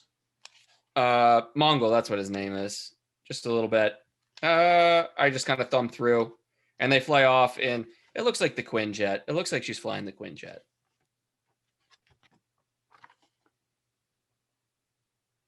Okay. Yeah, looks like an X-Men Quinjet. I don't know. It doesn't look like the Invisible Jet.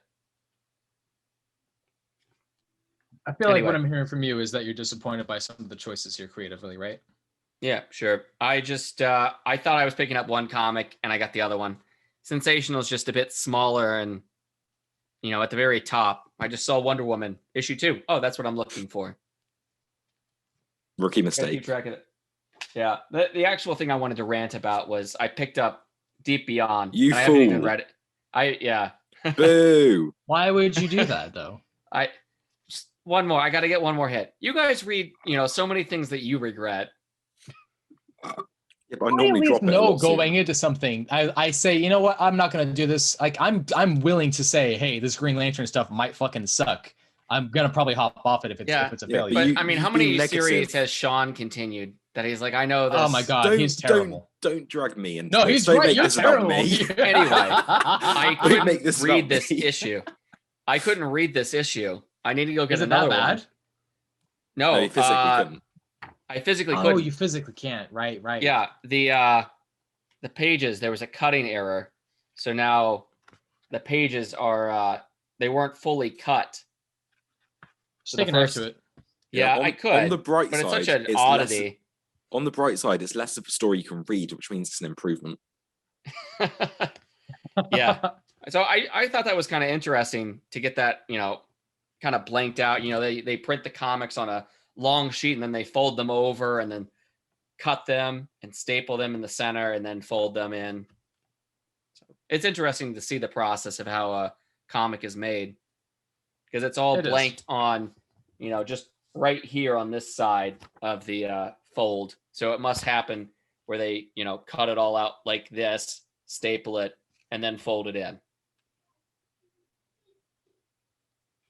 Unsubscribe from it now. Unsubscribe. Probably. Josh, don't do this give to him- yourself anymore. I'm gonna give him $4 more to get an issue that's not broken, and then that's it. I swear. I just need one more hit, man. You're weak. Yeah, and that's it. Okay. Okay, well, coming next week, we've got a few good books coming. Hopefully good. So we've got Wonder Woman 771, which is the correct #2 that Josh needs to get. That's the one. I'll send you a picture of the cover so there's no confusion. You can If go you in, get show the shop owner the cover and be like, can I have this, please, sir? I want this one. Please, This is the one. We've also got Thor 14, The Joker #2, Oh, fuck.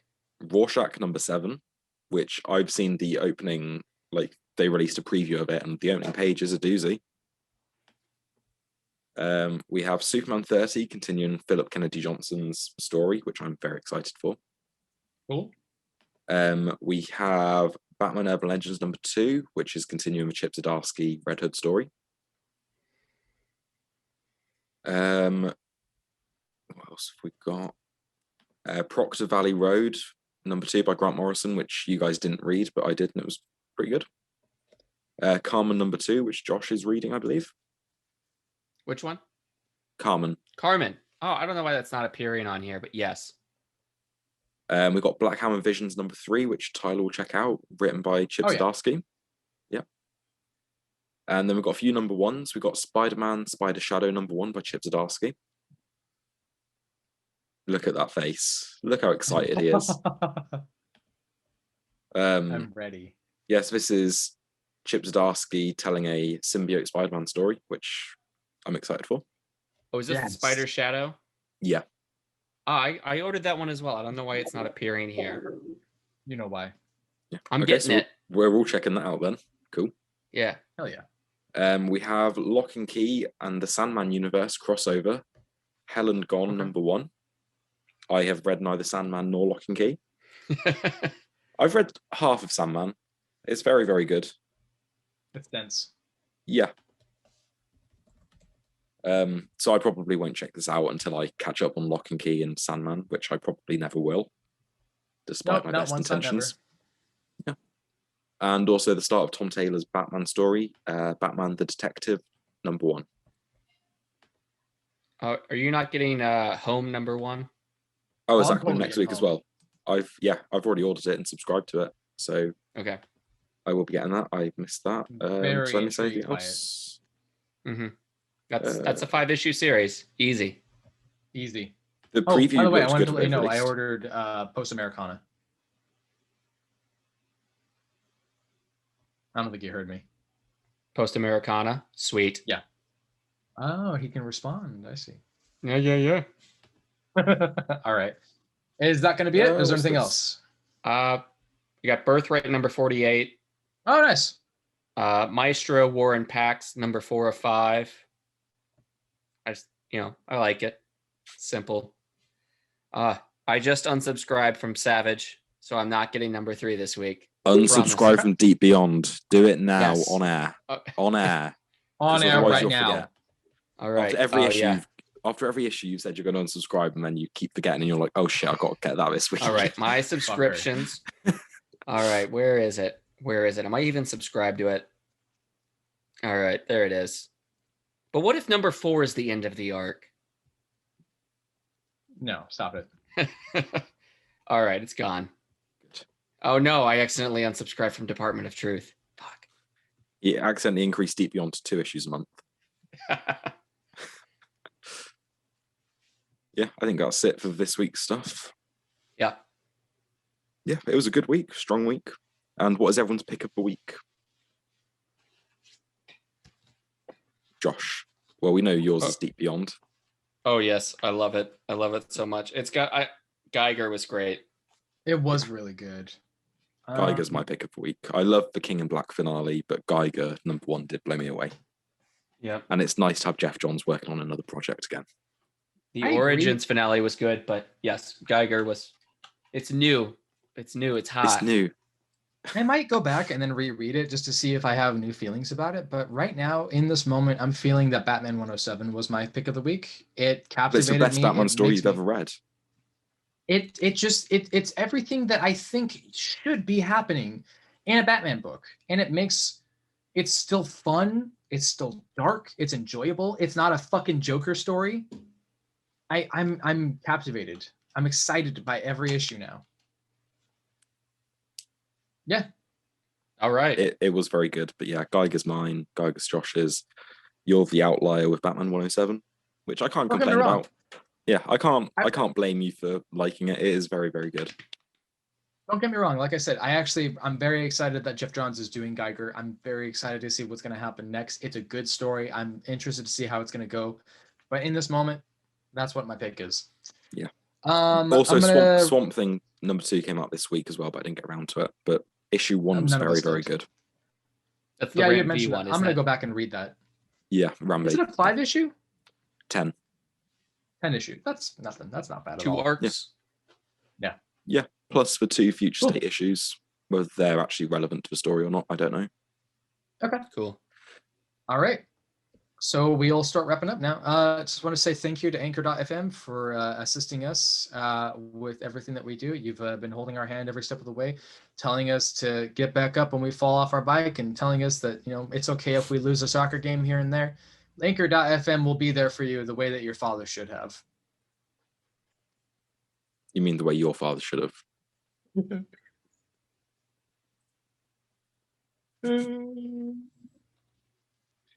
Anchor.fm will be there for you to put your picture up on the refrigerator. And if you make your very first podcast, it'll be there for you as well. If you want to put your RSS feed into Anchor.fm, it'll do that for you. And it'll find you sponsors. Anchor.fm sponsors us. I love you, Dad. Let's wrap it up. I'm done. Yeah, you can find us on Breaker, Anchor, fucking Stitcher, not Stitcher, Apple Podcasts, Google Podcasts. It's the other stuff. Yeah, Spotify. You can subscribe to our Patreon, which for the $1 tier, you had a picture of Tyler my will dad. send you a photocopy of the letter he sent his dad in prison. It was an email. Along with the shiv. They would allow the cake. They said no cakes. We know what's in there. And I said it's just my love. It's like yeah, that. we can't have that. It's like that It's Always Sunny episode where Mac's dad wants them to sneak heroin up their butts. I remember that, yeah. Oh, it's all gold. Yeah, Mac's character in It's Always Sunny was partially based on Tyler's life. How did you know?